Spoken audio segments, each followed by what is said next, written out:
There's a way to seize the day. There's a place for the precious people. Hi guys, Tania Rose here, and today we're talking about change.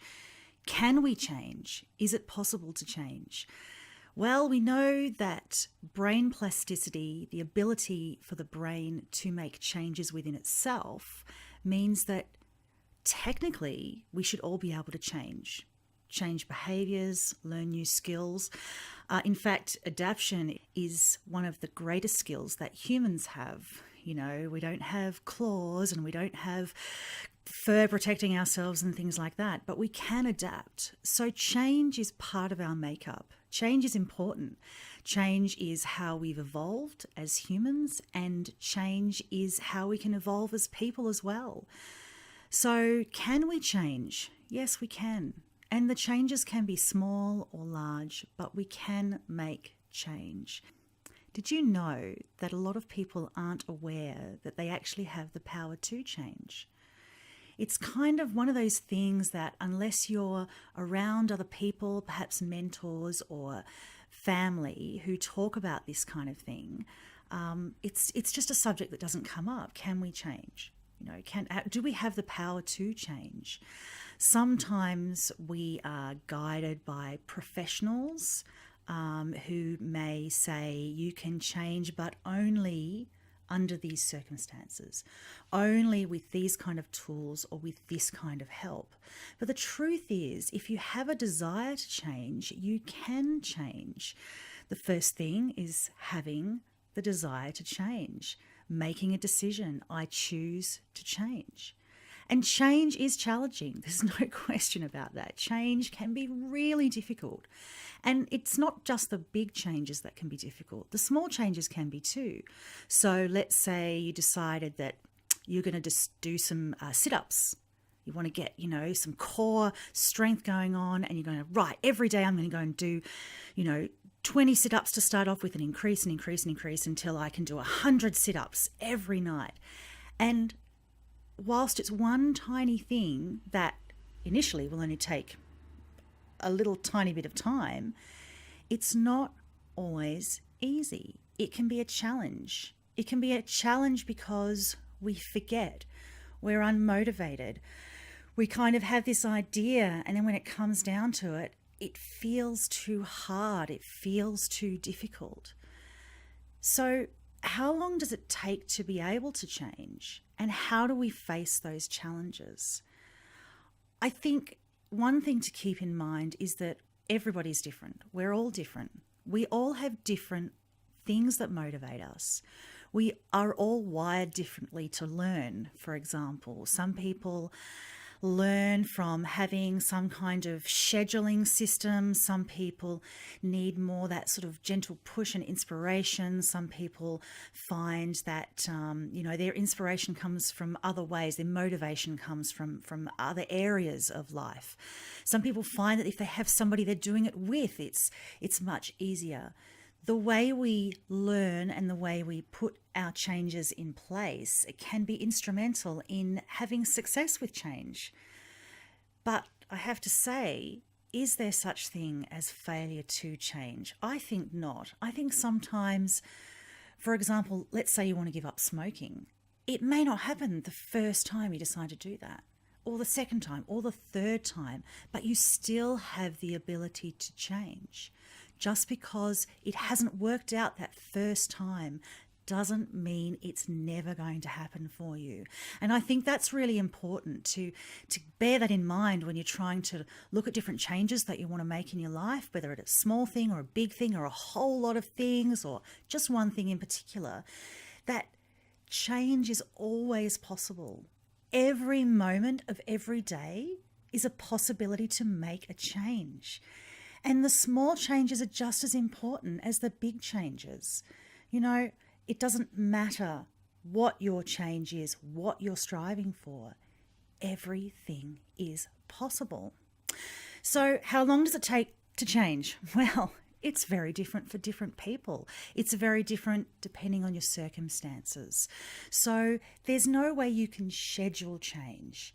Sometimes it's helpful if we go, all right, by this particular day or date, I hope to blah. I hope to, let's say, put on 5 more kilos of muscle mass, or change the way I'm doing things. I want to be able to ride my bike 3 times a week, but I need to work up to that. You may have a time that you're kind of looking at, a timeline, and that's really good. But there's no set time that you can expect things to change. And a great example of that is grief. Now, I'm not talking necessarily about grieving the loss of a loved one. Grief can be very complex. Grief, we can grieve parts of ourselves when we go through perhaps changes that we weren't expecting, suddenly having to move house, suddenly losing our job, suddenly finding ourselves a parent when our child has moved out of home and no longer you have no longer children at home. And so you're a parent that feels like a parent who can't parent. There's kind of those griefs. And when it comes to how long does it take to change so it doesn't feel so heart-wrenching or challenging, there is no such thing as how long it takes. It's different. Every situation is going to be different. And if you take away the expectation for yourself, you may find that just relieving that pressure changes your ability to change. For a lot of people, taking the pressure off can actually allow them to focus on their change instead of focusing on the outcome. And by focusing on that change, I mean the journey of changing. Because like everything, the journey is really important. It's not just the result. If we were just result driven, and some people do find themselves in that situation, it's very stressful. It can be very, very difficult. We live in a world at the moment in Western society where we are results driven. Everything is about what the end result is. And if you look at social media, you see it littered with people striving to get the ultimate family photo, the ultimate, this is the dinner I cooked photo shot. There's so much pressure to get results that sometimes it's difficult to realize the journey is where the success comes from. So I've got a few tips that may help you in your own journey for change. One tip that I find really helpful is if you can add something to do with your change to something you already do. So let's look at that sit-up situation where you might be some kind of exercises, stretching, twisting your back, some kind of thing that maybe your doctor or chiropractor or somebody has said, look, if you do these exercises every day, you'll find improvement. How about attaching that to something you maybe already do, like brushing your teeth? So after you've brushed your teeth, you then do those exercises. One of the reasons why it's easier to do something when you attach it to something you already do is we have an association then. We have a relationship with something. We brush our teeth every day, twice a day for a lot of people. Brush our teeth twice a day, exercises when we brush our teeth. It's very easy to slip that in, and then those two become one activity. I do my teeth and exercises. So that's one tip that you can have. Small changes. This is the other tip. Small changes add up. Never underestimate the small changes you make. For example, giving up smoking, perhaps, and it's not necessarily a case of going cold turkey. What about being able to cut down? So every time you feel like you want to have a cigarette, you just put it off for 15 minutes. Or you get up, move around, leave the room, go somewhere, go outside,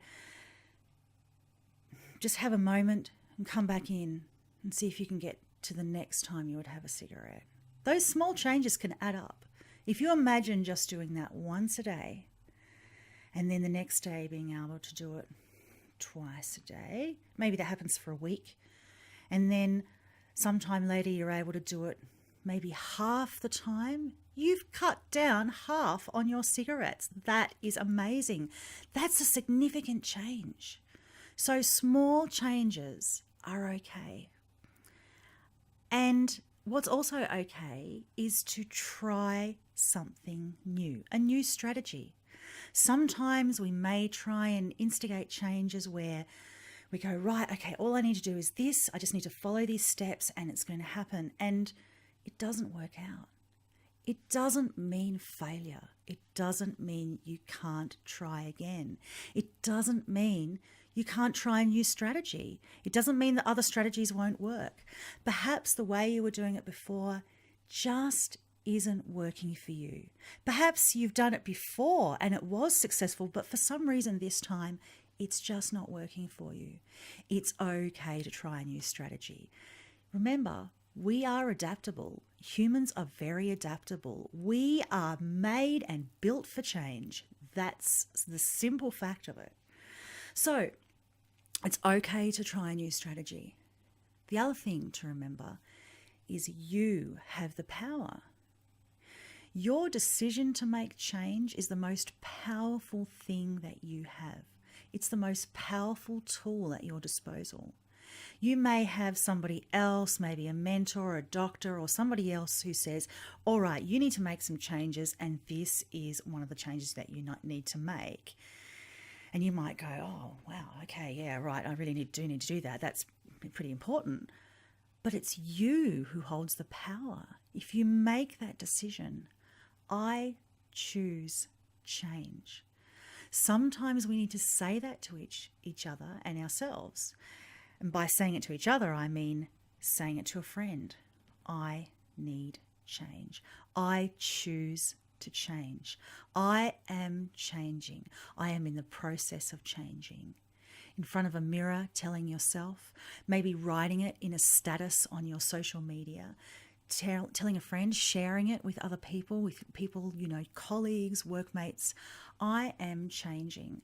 Not only does it feel like it empowers you, even if you don't believe it to start off with, especially if you're at the beginning of your change, it can be inspirational to other people. I had a colleague who said, right, this is what I'm doing, and I'm going to get it done, and I know it's better for my health and all the rest of it. And I was so inspired by that. I came away thinking, you know what? He's right. I can make changes too. And even though later on when I sort of caught up with him, he was like, oh no, I've been bad, it's been Christmas, I'm out of routine and all the rest of it. I still felt the initial inspiration when he said, I'm doing this thing and I'm really motivated and exercise and I'm going to change my eating habits and change my lifestyle and things. I still have that inspiration from him, even though he's found a little bit difficult recently. So you have the power. It's within you, and you can share that and pass it on. Another tip is keeping things simple. That's really important. It doesn't have to be complicated. It can be really simple. In fact, some of the most simple things that we say to ourselves and that we communicate are the most powerful. So keep your goals simple. Keep the way you talk to yourself about it really simple, and try and focus on keeping it simple. Here's an example. I'm going to have a healthier lifestyle. Okay, that's a pretty big thing, covers a lot of things. Health, exercise, diet, supplements, all kinds of things, mental health things as well, things that are good for us, going off and spending more time doing things like that. That's a great thing, but sometimes it's hard when we've got a big changing goal like that to really know what kind of changes we need to make. So keep things simple. Focus on one aspect of change. You may focus on different aspects of change across the course of the day, but when you're thinking about change, keep it simple. You may have a global thing, but keep your thoughts simple, particularly when you're finding it difficult. That's really important too. It's a good tip. Okay, seeking out inspiration. as I've just mentioned, sometimes the inspiration can be very close to home, and we may know people who are doing things, or we may see people on social media who are doing things and go, yeah, I can do that. Sometimes it may take a little bit of digging to get inspired, particularly if you're having a rough time. Finding people who've gone through the process can be a really good thing. And, with social media, Instagram and places like that, you can often connect to people and groups who are sharing their own journey.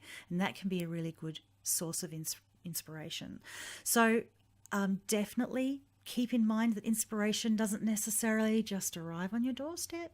Sometimes you've got to get out there. You might decide to read some books. There are some great free resources online. Also, obviously, resources that you can purchase as well. If you're not a big reader, there's heaps of videos, inspirational videos that you can see, like on YouTube, that you can watch for nothing. Documentaries on places like Netflix and other streaming things. There's audiobooks, fantastic audiobooks out there that are really helpful. Now, you may come across stuff that isn't necessarily helpful, or you feel like, no, it's not quite where you're at or what you need, but that's okay as well. Okay, the last thing I want to say in terms of tips is kudos for your effort. It's really important for you to sort of acknowledge that you have made that effort. It's not something that should just be assumed. Effort takes mindfulness, and mindfulness takes a decision. It's important. Kudos for you, for the effort that you take, for every little tiny thing. Remember, small changes are just as important as big ones. So, can we change? Yes. Is change challenging? Of course it is. How long does it take? It takes as long as it takes. Tips for change. Add something you do normally every day. Add it to that. Yeah? Small changes add up.